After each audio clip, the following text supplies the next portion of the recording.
Salam dəyərli izləyicilər. Deməli, Lənkəranda Cənub Hazırlıq Mərkəzi məktəblilər arasında sınaq imtahanı keçirilir və bu sınaq imtahanı da hər şagirddən, yəni o sınaq imtahanında iştirak edən şagirddən 8 manat yığılıb və sonradan bildirilir ki, Olimpiya kompleksində bir viktorina formasında bir yarış keçiriləcək və yüksək bal toplayanlar hədiyyə qazanacaqlar və ümumiyyətlə püş atılacaq və s.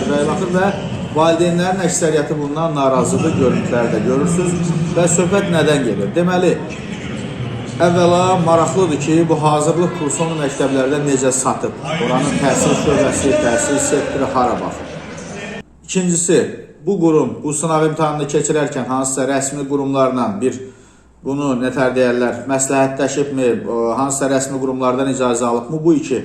Üçüncüsü, ümumiyyətlə maraqlıdır ki, nəyə görə məhz hazırlıq kursuna, həmin hazırlıq kursuna gedən şagirdlər mükafatlandırılıb, əsas hədiyyələri onlar qazanıb. Məsələn, 600-650 bal toplamış digər şagirdlər kənarda qaldığı halda həmin bu Cənub hazırlıq kursunun şagirdləri, ondan sonra nətər deyərlər, oranın iştirakçıları daha bahalı hədiyyələrlə təltif edirlər. Nəyə görə məktəblilərin, uşaqların belə hissləri ilə, duyğuları ilə oynayırsınız? Ümumiyyətlə, sizə kim verir bu icazəni? Ayıb deyilmi?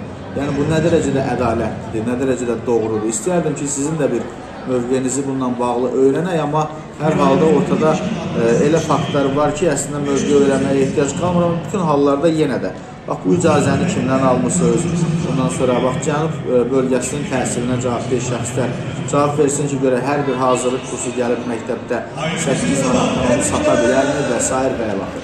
Bax, bu cavabları sizdən gözləyirəm.